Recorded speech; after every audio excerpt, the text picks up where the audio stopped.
in this episode. A mess of them. Sansa Stark, a Game of Thrones 2.0 preview from the upcoming Game of Thrones 2.0 core box releasing at Gen Con. We have them here that Robert and I are going to reference. A spread of them. The key thing you need to know here is Sansa Stark is a boss. Yes, oddly enough, if you've watched the shows, you may be surprised. You may be a little surprised. But in past games, she has been a boss in very bizarre, kind of weird ways that didn't really fit, I would say, in 1.0. Because a lot of times you have these characters you're kind of throwing effects on that you feel like need to be in the game, or that are interesting. So this Sansa Stark is a 3-cost character, has intrigue and power, obviously not much of a military swinger here.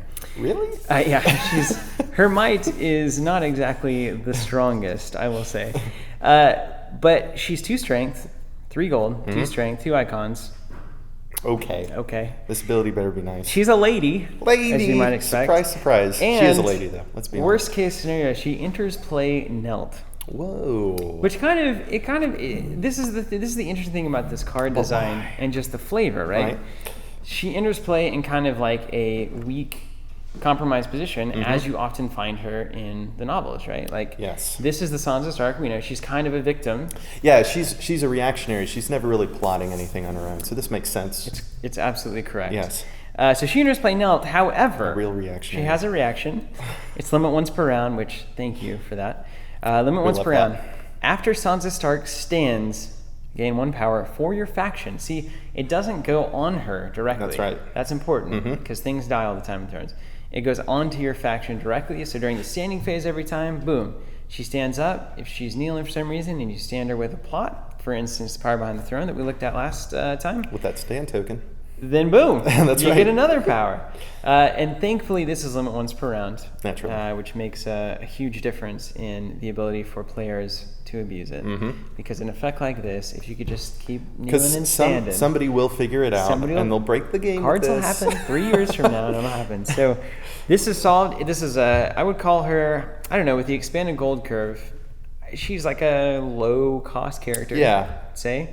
She's got 2 icons, 2 strength. This will probably be about standard, right? It's a heavyweight weenie, right? Yeah, that's about what it is. But she knows play Nelt, so it's a nice balancing factor, and she gains 1 power whenever she stands. But let's look at her in the context of the rest that is in the preview article that FFG officially posted here. We have Eddard Stark, Robb Stark, and Catelyn Stark. Man. The 3. The Pantheon. Yes. All we're missing is like Jon and Rickon and some of those other lesser sons. All the lesser characters. That's right, Arya. Eddard, we've seen a little bit. I believe he was in the preview video as well. I think he was in the Thrones video. He's a 7-cost character, military power, 5 strength.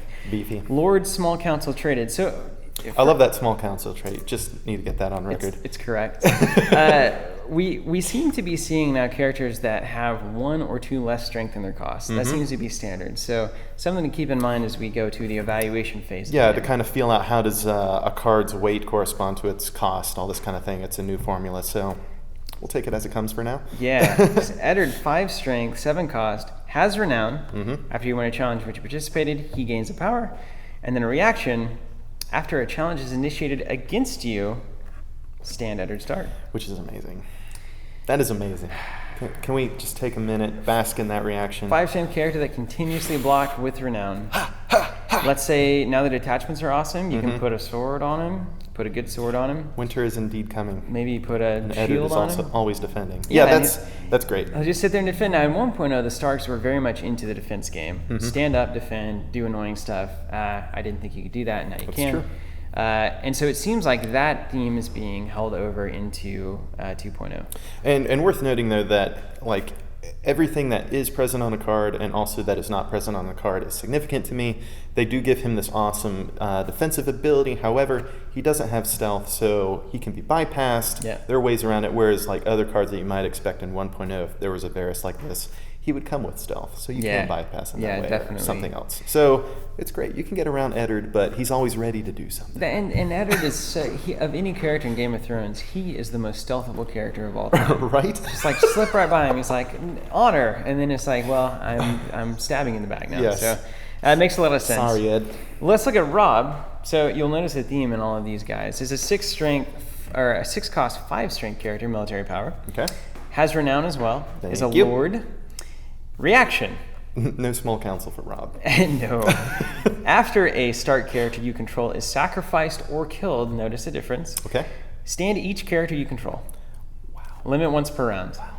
Eddard stands unbelievable. whenever the challenge is initiated. Rob stands whenever a start guy is dying. And whenever Sansa stands, she gains a power.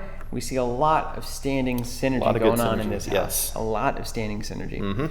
So that's a great ability. Is anyway. that a trend? Let's hope. A lot of times you want to like start with military claim so that your opponent has no defenses to then defend your intrigue and power.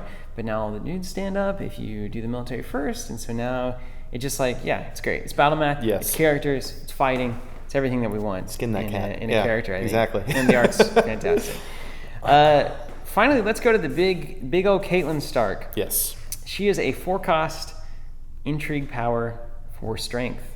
So this is already the best package that we've seen, just raw stat-wise. Caitlyn Stark, House Tully, Lady, and check out this trait, the 7. Whoa, the 7.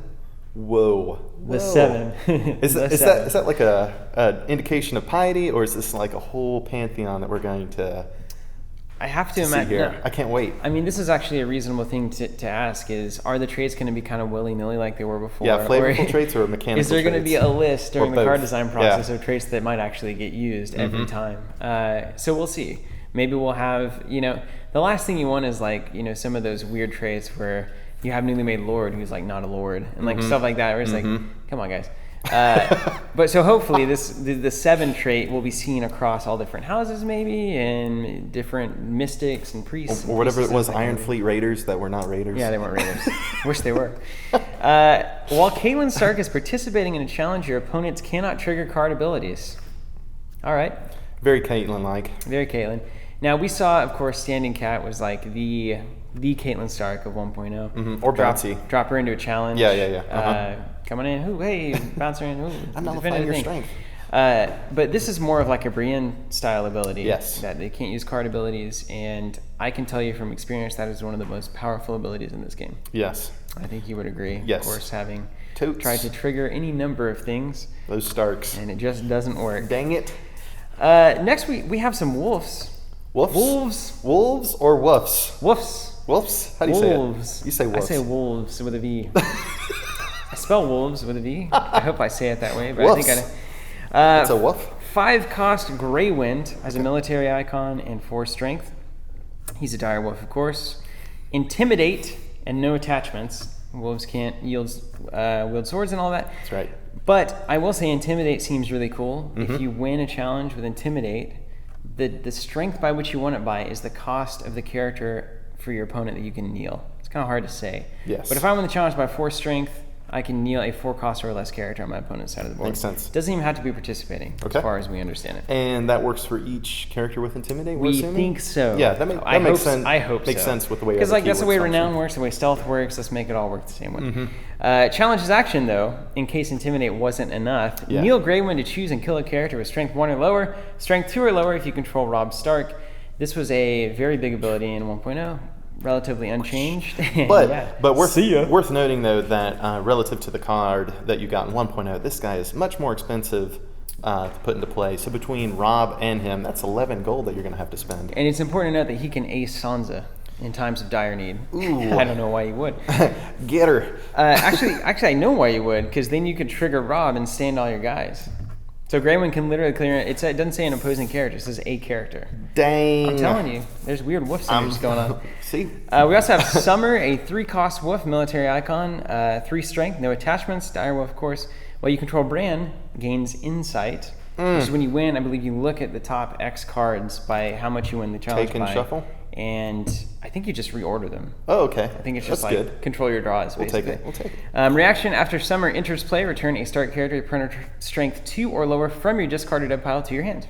Nice. Summer gets a thing back. Strength, right? Strength. Which could Printed be- strength 2 or lower. Could be Sansa, right? Could be Sansa. We're What? just killing her, bouncing her. Who knows what we're doing? She's dead. She's alive. She's dead. And then finally, the 1-cost Wolfswood, a unique location, the North traded. Each direwolf card in your hand gains Ambush X. X is that card's printed cost. You can ambush all your wolves in Ambush is now gold instead of influence. Yes. And that is pretty tasty considering Greywind has Intimidate. Oops, surprise Greywind. There Now it is. your guys are knelt.